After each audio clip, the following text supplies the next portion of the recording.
Welcome back to our channel kung saan tinatalakay natin ang pinakamainit at pinakamahalagang development sa AFP modernization. Sa gitna ng patuloy na modernization ng Armed Forces of the Philippines, dalawang malalaking development ang sabay na nagbigay ng excitement sa defense community at sa mga Pilipinong sumusubaybay sa lakas militar ng bansa. Isang bagong batch ng helicopters mula Japan ang unang beses na nasalayan sa test flight dito mismo sa Pilipinas, habang ang Philippine Navy naman ay opisyal nang nagdagdag ng dalawang bagong barko sa kanilang operational fleet. Ito ay hindi lamang simpleng equipment delivery. Ito ay malinaw na indikasyon na unti-unti nang nagbabago ang capability ng Pilipinas pagdating sa air mobility, maritime patrol, at anti-submarine warfare.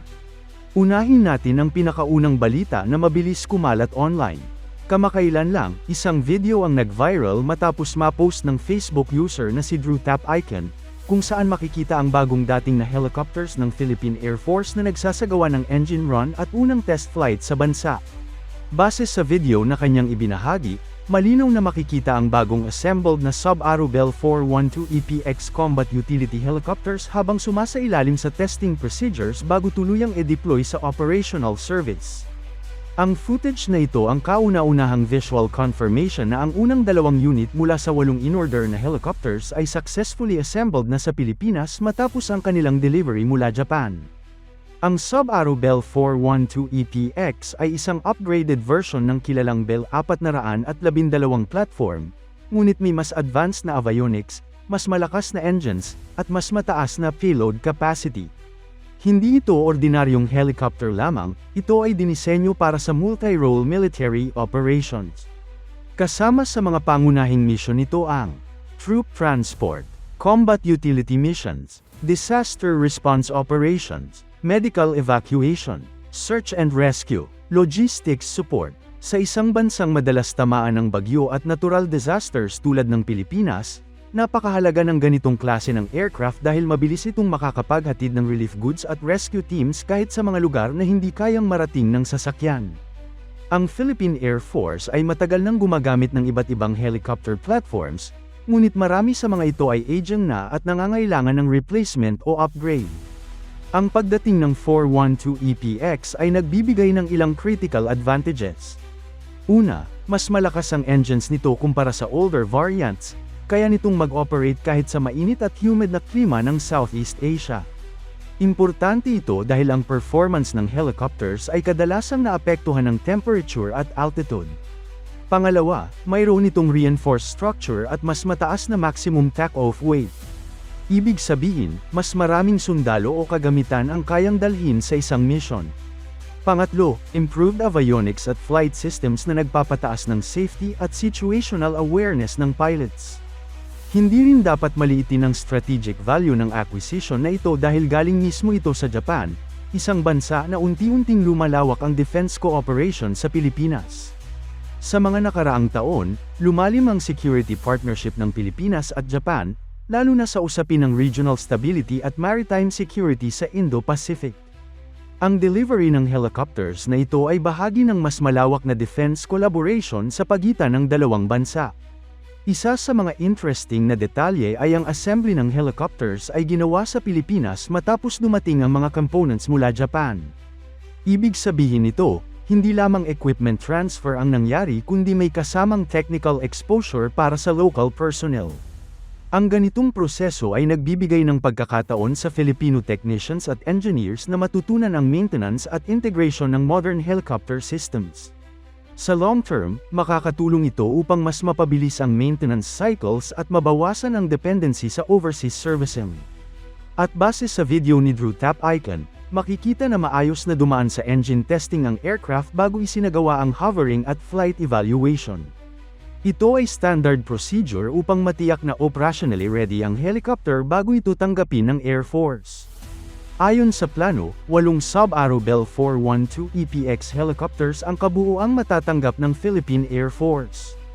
Ang unang 2 unit ang nagsilbing pioneer batch, habang inaasahan na susunod ang natitirang unit sa phase delivery schedule.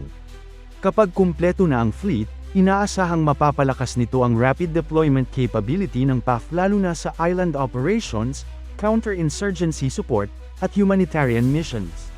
Sa isang archipelagic country na may higit sa 7,000 isla, ang air mobility ay isa sa pinakamahalagang assets ng military.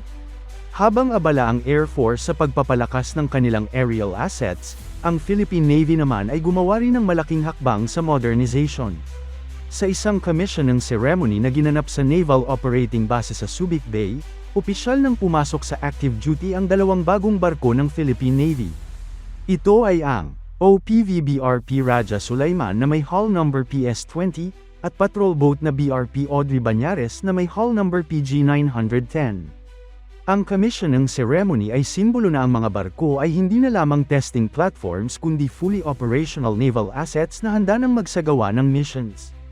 Ang BRP Raja Sulaiman ang pinakaunang barko sa 6 na HDP-2200 offshore patrol vessel program ng Philippine Navy. Ngunit higit pa ito sa simpleng patrol ship. Ayon sa Navy, ang barkong ito ay idinisenyo upang maging modular platform. Ibig sabihin maaari itong lagyan ng iba't ibang mission modules depende sa operational requirement. Isa sa pinakamahalagang feature nito ay ang planong integration ng modular triplet-tube torpedo launchers para sa Blue Shark torpedo. Kapag fully equipped, magkakaroon nito ng kakayahang magsagawa ng anti-submarine warfare operations. Dagdag pa rito ang Modular Towed Array Sonar System o TAS, na ginagamit upang makadetect ng submarine sa mas malalayong distansya. Kapag pinagsama ang mga sistemang ito, ang isang offshore patrol vessel ay nagiging isang ASW corvette sa actual combat capability. Malaking upgrade ito para sa Philippine Navy dahil historically ay limitado ang anti-submarine capability ng bansa. Sa kasalukuyang security environment ng Indo-Pacific, mas nagiging mahalaga ang kakayahang makadetect at makakontra ng submarines. Ang submarines ay mahirap makita at kayang mag-operate ng palihim sa ilalim ng dagat. Kaya ang pagkakaroon ng ASW-capable ships ay nagbibigay ng deterrence at mas malawak na maritime awareness. Ang BRP Raja Sulaiman ay inaasahang sasali sa mga paparating na naval exercises, kung saan masusubukan ang interoperability nito kasama ang allied navies. Ito rin ay magsisilbing training platform para sa Filipino sailors na matututo ng modern naval warfare systems. Kasabay ng OPV ay ang commissioning ng patrol boat na BRP Audrey Banyares. Bagamat mas maliit kumpara sa Raja Sulaiman, mahalaga ang papel nito sa coastal security, law enforcement support, at maritime patrol missions. Ang mga patrol boats ang kadalasang unang tumutugon sa illegal fishing, smuggling, at territorial monitoring operations. Sa dami ng coastal areas ng Pilipinas, kailangan ng Navy ng mas maraming mabilis at reliable patrol assets. Ang pagdagdag ng PG-910 ay nagpapalakas sa presence ng Navy sa territorial waters at exclusive economic zone ng bansa. Ayon kay Rear Admiral Joe Anthony Orb, makakatanggap pa ang Philippine Navy ng 5 pang HDP-2200 offshore patrol vessels. Ang delivery schedule ay tinatayang 2 barko bawat taon hanggang makumpleto ang 6 na ship class. Isa sa mga pinaka-inaabangan ay ang BRP Raja Lacandula na may hull number PS-21, na inaasahang darating sa lalong madaling panahon. Kapag operational na ang buong fleet, magkakaroon ang Philippine Navy ng mas consistent na maritime patrol coverage sa malawak na karagatan ng bansa. Kapag pinagsama ang dalawang development na ito, malinaw ang direksyon ng modernization efforts ng Pilipinas. Sa himpapawid, pinapalakas ang mobility at rapid response capability sa pamamagitan ng modern helicopters. Sa karagatan naman, pinapalawak ang patrol coverage at pinapasok ang mas advanced naval warfare capabilities tulad ng anti-submarine operations. Ito ay nagpapakita ng shift mula sa purely internal security focus patungo sa external defense capability. Hindi ibig sabihin nito ay naghahanda ang bansa para sa digmaan, kundi mas pinapalakas ang kakayahan nitong protektahan ang soberanya at tumugon sa anumang emergency o regional challenge. Ang modernization ng AFP ay may epekto hindi lamang sa military kundi pati sa disaster response, humanitarian assistance, at regional cooperation.